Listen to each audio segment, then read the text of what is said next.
one of the first things I ever spent my money on, my own allowance money, was a little AM FM boombox, with a couple cassette decks in it. And I hid it between the crack between my bed and my wall. And when my parents went to bed, I'd put on headphones and just scan the dial and see what cool voices I could find. And people telling me really interesting stories, news, telling me about a cool artist, music, something like that. And so I always wanted to like do that. And then as I got older, got my driver's license, I'd be driving around by myself at night. And whoever I was listening to on the radio was like my companion.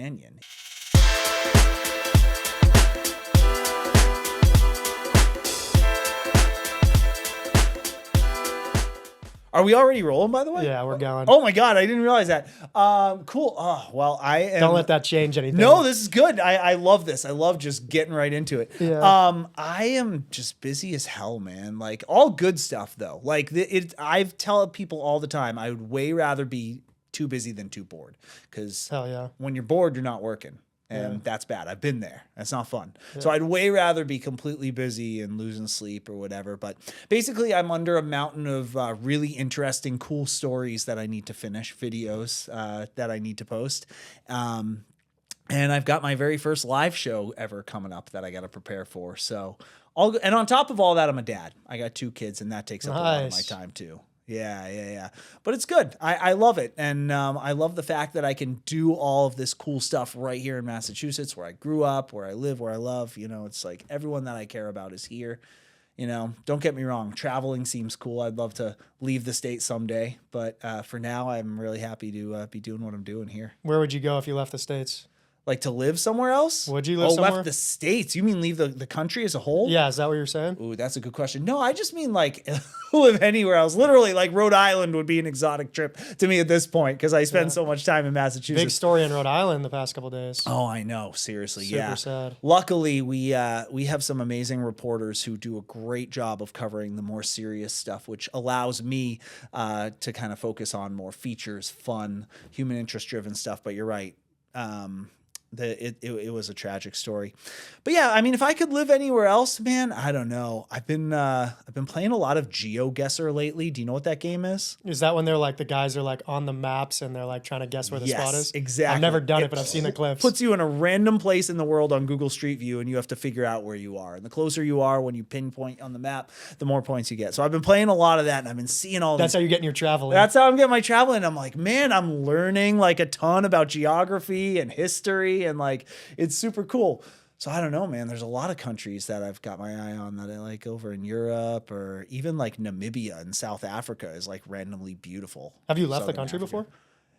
Barely. Really? I've been like on a cruise. Seriously, like it's bad. Like I have not really done a lot of traveling in my life, but it's just because I've been so focused, laser focused on my career this whole time that it's like I don't even think. So when we do like take vacation time, it's like we're going to Cape Cod. We're going to Mashpee, we're going to New Hampshire, maybe sometimes California, sometimes Florida, where just places around here. But yeah, I've barely ever left the country. So when you say you've been laser focused on your career, are you doing what you've always thought you were going to be doing, or has it changed over the years? Yes and no. And I mean, this is going to show my age a little bit, but like growing up, I really wanted to be on the radio. Like that was the goal. I wanted to be. You got the voice for it. Thank you. Appreciate it. But like I always just thought I could be like that cool guy on the radio, the cool voice, because one of the first things I ever spent my money on, my own allowance money, was a little AM FM boombox, with a couple cassette decks in it. And I hid it between the crack between my bed and my wall. And when my parents went to bed, I'd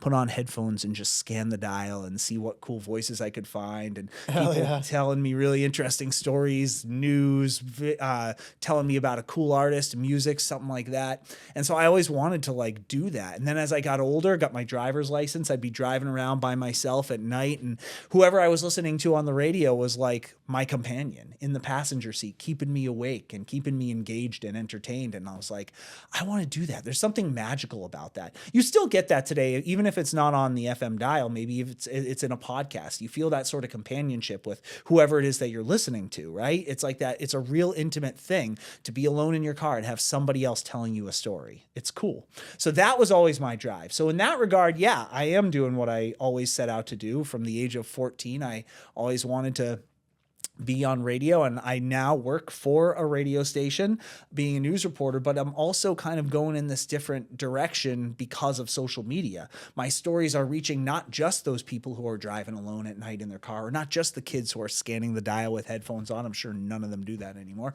I'm reaching people where they want to be, where they are, on their couch, scrolling the apps, you know, on the train, on the bus. And I just think that's so cool. So what's the transition like, or the journey like, from getting the boombox to like where you're at now? Like, did you study this in college? Was there anything in high school? I did, but believe it or not, it started in high school. Amazingly, freshman year. My buddies and I guess if you had to label me in high school, it would be the skaters. I was a skateboarder. That was a big thing for me. I played in punk bands. Like, that was the type of kid I was in high school. There's a lot of great skate parks in Massachusetts. There are, yeah. And they're popping up more and more. I know. And they're actually making them good now. Back in the day, every town would just cheap out and put a couple ramps on top of concrete. But now there are some really good ones. I love it.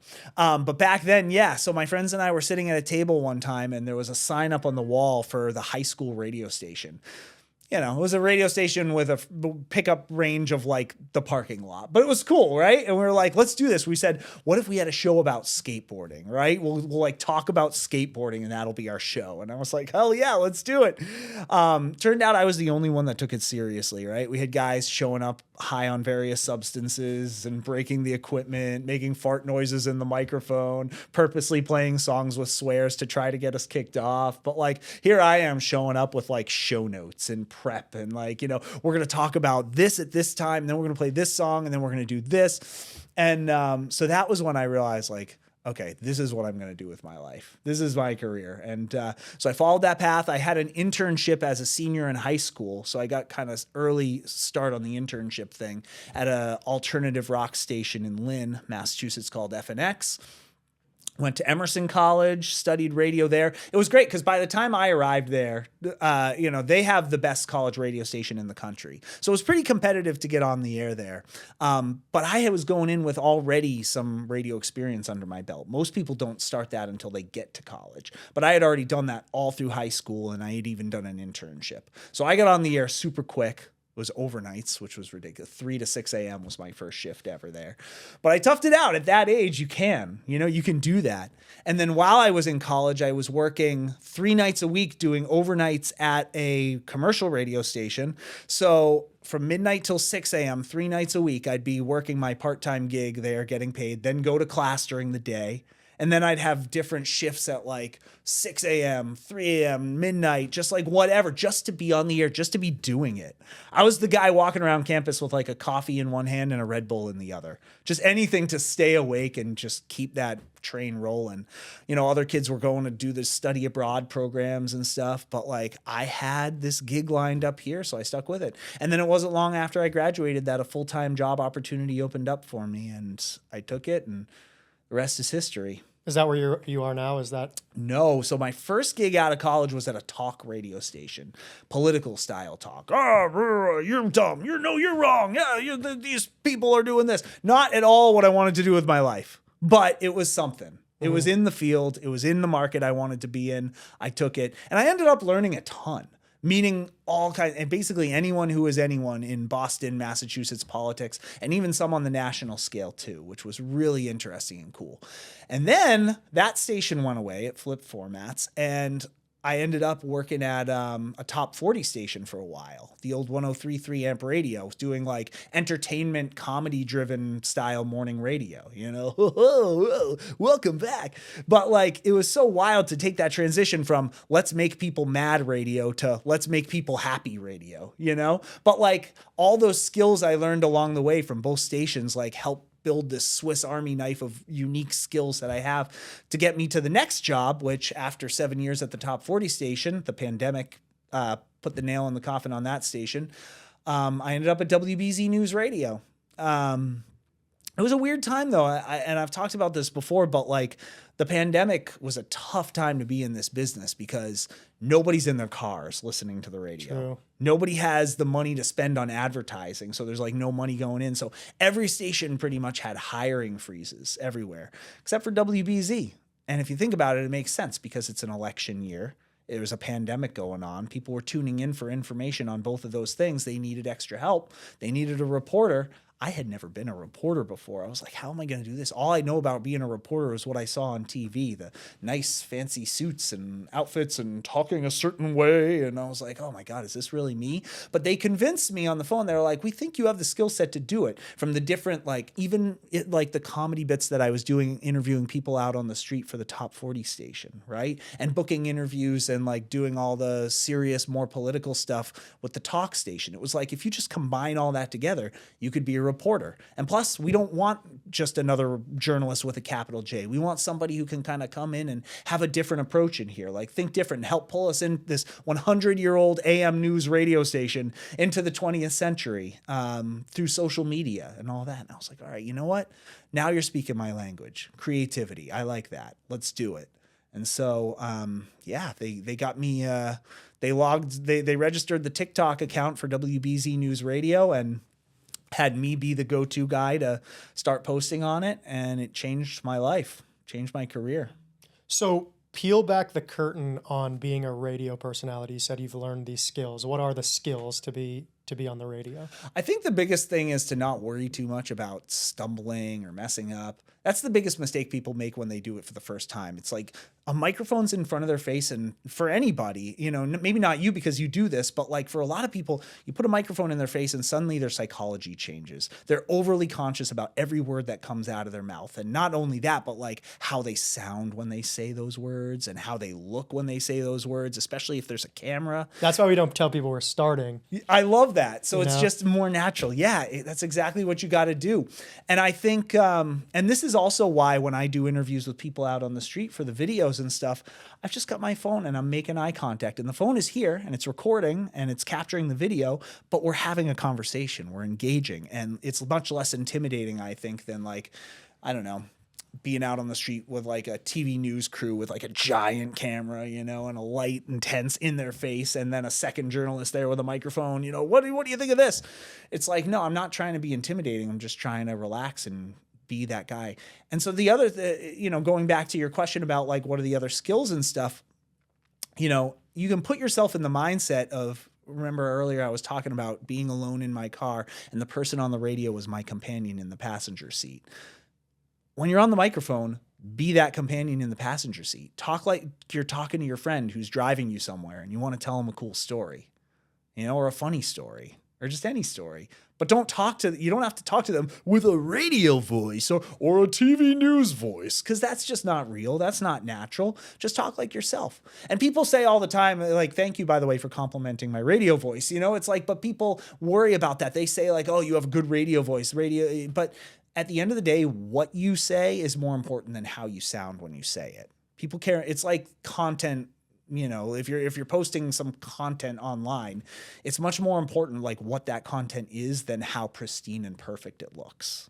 Are you conscious of those communication like techniques as you're using them, or you're just naturally riffing and it just happens to have influence on people? I think I'm just trying to be as natural as possible. And like I've said, I've been doing this for a long time, you know, since I was like 14 years old. So I'm not intimidated by a microphone being in front of my face anymore. Although I will say, and this is a true story, because I've been on the radio for so many years and we have FCC rules, you can't swear on the radio.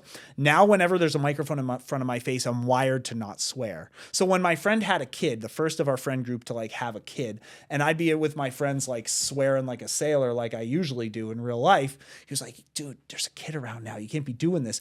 He started making me hold her little toy Barbie phone when we'd hang out so that there'd be a microphone. Yeah, it worked. I stopped swearing around the kid because there was a microphone. That's hilarious. Yeah.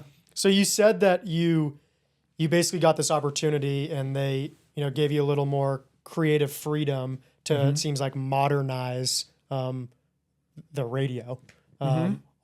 Once you got in, what are those like, you know, first 90 days look like? Or, you know, what was that creative like? What did you come up with? Yeah, I mean, it was a transition, right? Because like at first there was no social media element to it. When I first got hired, I was strictly on the radio, and being a reporter for the first time too, I was trying to emulate like, again, what I had seen on TV. And don't get me wrong, there are a lot of great TV reporters out there who do a great job of standing out and being original, but there's also like that stereotype, right? They all kind of look and talk the same. And so like I was kind of trying to just like dumb myself down a little bit and like just be that generic voice.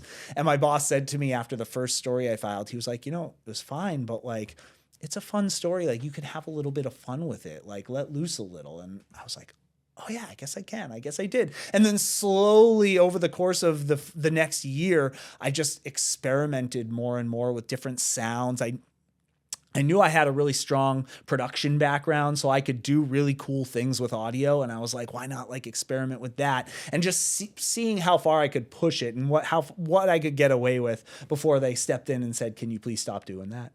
And they pretty much never have. There's been like one or two instances where they said, hey, all right, we got to pull it back a little bit, but it's almost never happened because they trust me and they see, especially a year or two into this, when I started doing more social media stuff, then they really started seeing the success in the numbers. And now it's to a point where they're just like, all right, keep doing you. And in the beginning, when I was posting, it was literally just me taking the audio pieces from the radio and slapping random B-roll on top of it. Not the most engaging things to watch, but it was just something to get our stories out there to a new audience. But then over time, I started, again, experimenting, playing around with how I capture video and how I edit the videos and putting myself in front of the camera more. That was a big transition. Because for a long time, I had been building this audience without ever being on camera. And when I finally put myself on camera, the comments blew up like, what the hell? Like, he's a real person. He's not just some figment of our imagination. Like, there's a human behind this voice. And so that became even more fun to play around with that a little bit. And now I'm at this point where I've been doing this for a while and, you know, I've kind of developed sort of how my voice is on social media, but also I want to keep pushing. I want to keep experimenting because that's how you keep people engaged and interested and not allowing them to get bored. You know, if you're constantly posting the same video over and over and over again, eventually they're going to get tired of it. You have to find ways to mix it up. And for me, it's really important to never post the same video twice. So if you had a cookbook, your own cookbook, what would be the recipe for a good video? Well, the secret ingredient is to experiment every time. Because yes, there are certain things that you need to keep in mind every time. Like, oh, you need to have a really good hook, right? In those first 3 seconds, because otherwise people are going to swipe away. You need to deliver on whatever it is you're promising so that by the end of the video, they feel satisfied. They feel like that was worth my time to watch that video. You want to be relatable so that maybe they're going to share it with people and their friends and say like, check it out. Like I know this place, or I know this guy, or I know this video speaks to me for one reason or another. But beyond that, just always be trying to do something different, even if it's just a different editing technique, to constantly push yourself and try to put yourself out of your comfort zone and also keep the audience on their toes. It makes it fun for me. And if it's not fun for me, if the process isn't fun for me, why should I expect it to be fun for anyone who's watching? Valid. What's the hook psychology? In terms of things in the very beginning? Yeah. I'll give you a couple examples. I mean, so sometimes it's like a visual hook, right? Sometimes it's something like you see something on the screen and it's so visually intriguing that you want to learn more and you got to stick around. I've been doing some interviews recently with this realtor in East Boston. His name is Benjamin Smith, and he absolutely cakes his face in makeup every single day. And he really stands out. Like when he's building this online persona, but like just the makeup makes you say like, whoa, okay, I got to learn more about this guy. So just like an interview, just like start the video with a shot of him and then let's explain who he is. But then there's other videos where it's something I say. You're not looking at something particularly interesting. Yes, it's me and a microphone, but the first words out of my mouth are interesting. An example of that is a video I did that did really well late in the summertime. I live in the city of Framingham. We had a mayoral election, which, by the way, you're already bored, I can tell. But one of the guys who ran for mayor in Framingham's name is Jeffrey Epstein. No way. Jeffrey with a G. Yes. Wow. And so my opening for the video was... His life just got tough. Yeah, right? My opening for the video was Jeffrey Epstein is running for mayor of Framingham. And like that hook alone, I think made people say, hold up. I don't think there was a better hook to get people to stick through a municipal election in a city that nobody outside of that city cares about than that. That is hilarious. And so, so those are the things that are in my mind when it comes to the hook. Okay, and then you moved on to like keeping people satisfied or they leave satisfied. What's the psychology behind that? Yeah, I mean, it's kind of like, I guess, writing a book or a movie or even a song, right? You want to kind of start strong and have it go somewhere. You know, you don't, if most of my videos are in the like 2 to 3 minute range, which doesn't sound like a long time for like storytelling, but for social media, that's like Titanic and Colin of Arabia double feature. Lawrence of Arabia. Sorry. Colin of Arabia is a great hardcore band from Brockton, Massachusetts, who I love. Shout out Colin. He's been in my videos before. Lawrence of Arabia is one of the longest movies ever made. So that's the point I'm trying to make here. So 3 minutes on social media is a very long time. Yeah, for sure. Keeping people engaged through that time. Yeah. And if you're going to keep people engaged, every second needs to count. It needs to be worth their time. There's no wasted time. There's no filler, nothing like that. But also every second can be engaging, you know? It's like, it's got to be almost like a, you know, start strong, you know, and then have a really strong middle and then like end on a high note so that the next time you post, people won't just say, oh, it's just another video from that guy. They'll say, oh man, this is another video from that guy. I got to save it and watch it later, you know, if you can't watch it right now. So what does a day-to-day look like for you now?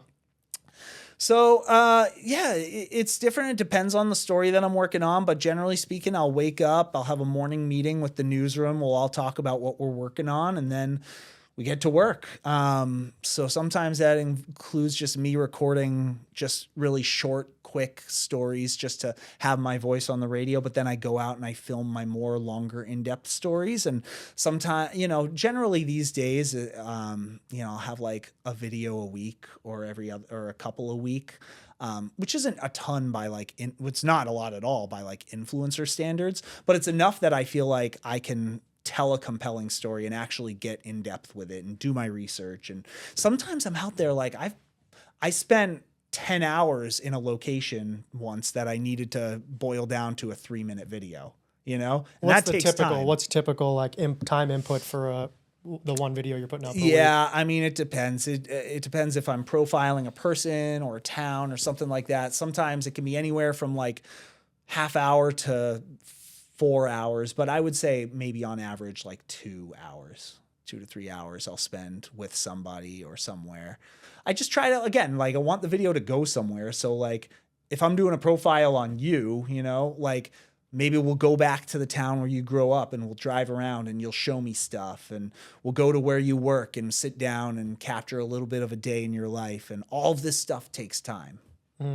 So. Yeah. So what is, when you are, how do I put this?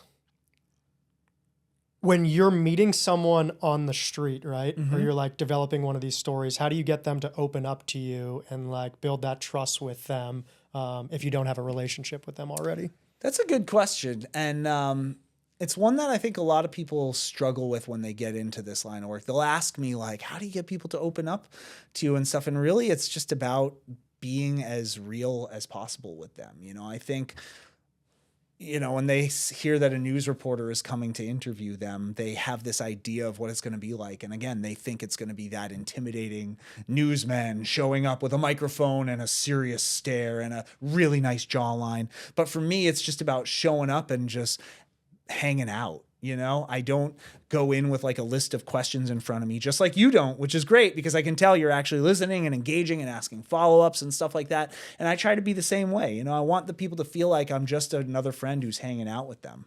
And so I'll crack jokes with them, you know, we'll joke around and the whole thing isn't going to be like this formal conversation. It's just going to be a much more loose, like hangout. Where are you getting the leads for your stories? Wherever they come in. Sometimes it's like people will DM me all the time. Like, hey, you got to go talk to this guy at this place. He's really interesting. Or you got, you know, stuff like that. And I love that because it's like I got eyes and ears all across the state. Other times it's like I'm driving around and I see something, like say I'm stuck in traffic in the O'Neill Tunnel and I'm looking to my right and I see the emergency exit doors and I think to myself, what would happen if I just like got out of my car right now and walked through that door? Like what would I find back there? Have you ever done anything like that? I did exactly that. I hit up MassDOT and I was like, can I go through the exit doors in the O'Neill Tunnel? And they're like, sure. And so, and so they got me a hard hat and like we walked through the doors and I did a little exploration of what's back there, and it went viral and it was fascinating. Same thing, driving down the expressway here on my way to Quincy, where we're meeting today. Sorry, I don't know if you want me to spoil that. We're in Quincy, Massachusetts. And I saw the big National Grid gas tank that's painted the different colors, you know? And recently I thought to myself, what's it like to climb the staircase up to the top of that tower? And so we made it happen. And just like, I love... What's the backstory on that? Because there's like some artist, right? That's his face is on the tower. Yeah, good question. So the rumor so the artist who did that, her name was Corita Kent. She was a pretty famous artist, but at the time that it was done was like the thick of the Vietnam War. And a lot of people thought that she had purposely painted a profile of Ho Chi Minh, the Vietnamese president. I always thought it was the same person that... No, it was just, so the rumor is that it was Ho Chi Minh because she was a big outspoken anti-Vietnam War activist. And so it kind of would have made sense, but she always laughed at that and said, no, that's not how it works. Basically, she had a small model and just like ran her paintbrush over it, and the way the paint fell is the way the paint fell. No way. Yeah. So it's not purpose. It's not on purpose at all. Wow. Yeah. That's crazy. So it's pretty fascinating. It literally looks like a Chinese man or an Asian man. Yeah, totally. Some people, the guy I interviewed for that story said he sees like Beavis and Butthead in it and stuff. It's like, you're going to see different things, you know? People will tell you, oh, it's that, it's this, it's that. But, you know, she always just found that funny. But I did find it really interesting that that's all hand painted. It's not like a big giant decal. How was it done? So same way, just letting it drip off the... Yeah. So basically she had like the little model and just like ran her paintbrush over it and was like, okay, this is good. This is what we're going to do. And so they like used a massive paintbrush. Scaled that and had a bunch of people. I know, right? A giant person. No, they set up, they set up like a grid and painted it out. And if you get really up close to it, which I did, I was like up close and touching it, you can see the brush strokes of the actual paint. And they have to repaint it every like 7 to 10 years because it's right next to the ocean and all the salt air like damages the paint. How long did it take to do it the first time? That I don't know. It was just her. That's a good question. They were representing it. They had a team that was... I think it was a team. Gotcha. But here's a great fun fact for you. There used to be, and I learned this from doing this, there used to be 2 tanks side by side. And the one we see right now is not the original one that had the painting on it. It was just blank. But they got rid of the one with the blank paint on it. And people were like, where's the paint? Like, we want the colors, the art piece. And so they had to go in and repaint it on the blank one. Wow. Yeah. That is crazy. Wild, right? I'm mind blown. I know. Well, if that's not it, what is the best story that you've run into? Oh, man, that's a great question. So I have my stories that were like the most fun for me to do and the ones that are the, you know, things like I went up in a blimp. I saw a blimp flying around the Boston Marathon and I thought like, what's it like to be in a blimp? The hood blimp? No, it was the Dick's Sporting Good blimp. Oh, okay. Yeah, I know. It was fairly new. It was just in here for a little while, but I hit them up. I was like, can I go for a ride in a blimp? And that's a rare experience because they're not like making new blimps in the world, right? The blimps that exist today, which is like there's only like 7 of them left, are the only blimps that will ever exist. You can't go to a blimp dealership and be like, hey, I'd like to buy a blimp. You know? So like the fact that I got to experience being in one is a super rare, cool thing. And by the way, that's a neat experience. So it's like, you know how when you're in an airplane, right? You have to gain a lot of speed and go really fast and then it starts to take off. It's all shaky and it's intense. Yeah. When you're in a blimp, literally there's just 14 guys on the ground holding it down by ropes and they just let go and then you're in the air. No way. Yeah. How do they bring it back? So it's just the smoothest thing. The pilot has to just like, you know, kind of steer it because they've got like sort of propellers and turbines that kind of change its direction and stuff. So they just kind of point it down and go back down to, and then the guys are waiting to catch the ropes on the ground, the 14 guys. I would be very uncomfortable in that thing thinking it was going to pop. Or have you seen the movie, what's it called? When the blimp lights on fire? I mean, I've heard of the Hindenburg. Yeah, the Hindenburg. Oh, the humanity. Yeah, that was, I was a little worried about that, but I feel like by now, after the Hindenburg, there haven't been a whole lot of blimp incidents, you know? So like, I feel like they've got this down. Yeah. But it was a really smooth ride. So that was a cool one, but I'm not saying that was my best story. I'm just saying like, that's an example of one that I think is just like so cool that I got to do that. I think my best story and probably my most viral was a series that I did with somebody from actually right here in Quincy.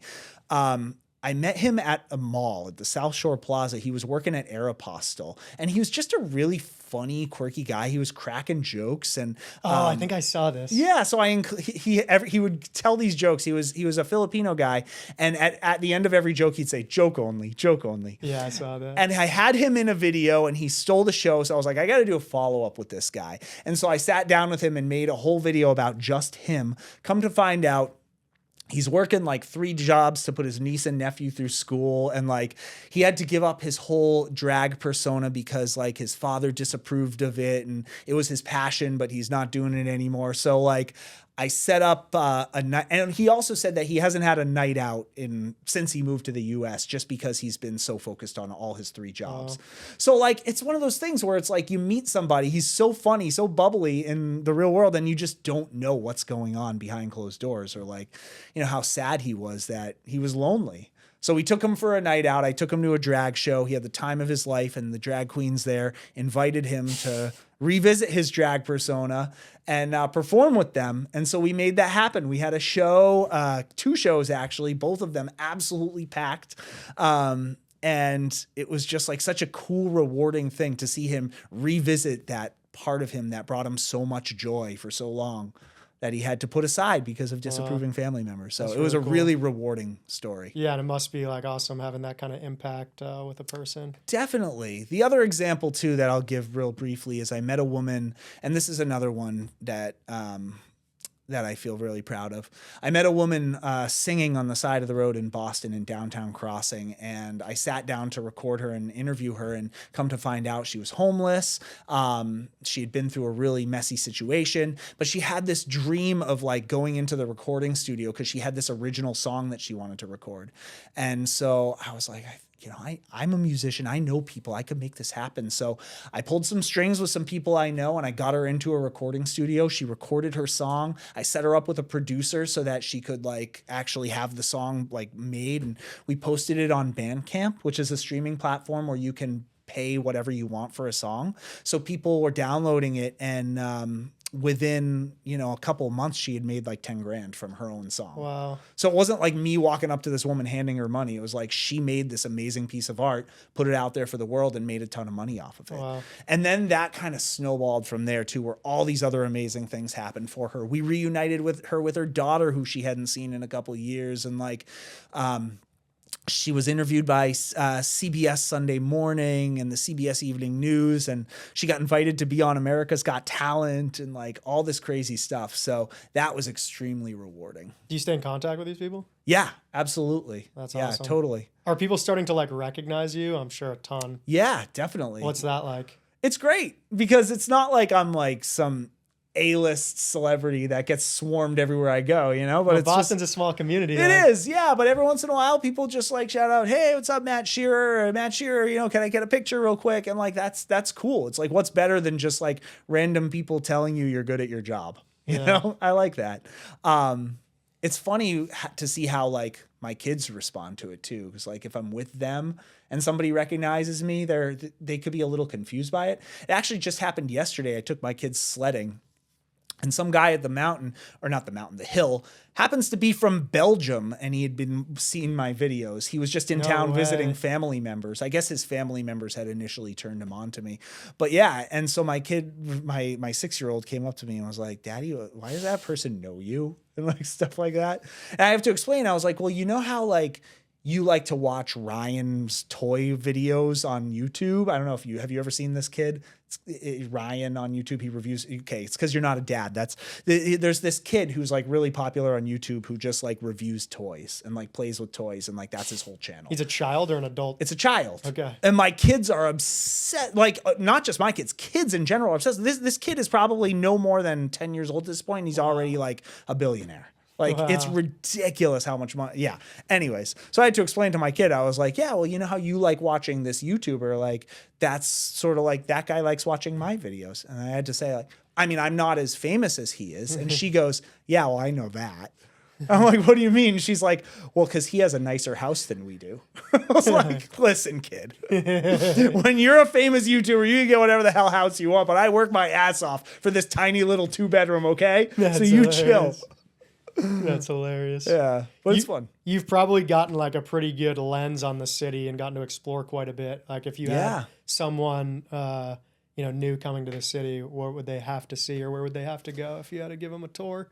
Good question. I mean, everyone's going to tell you to do like the touristy stuff, right? Do the Freedom Trail, do all that. But like some of it's actually worthwhile. And like, for example, some of the touristy stuff is good. I will say Regina's Pizza lives up to the hype. Fire. It like legit, you go to that original location in the North End, you may be waiting in line and you may get to the end and you say, what the hell? Why did I just wait in line? But the pizza lives up to the hype. Yeah, it's worth the wait. It's so good.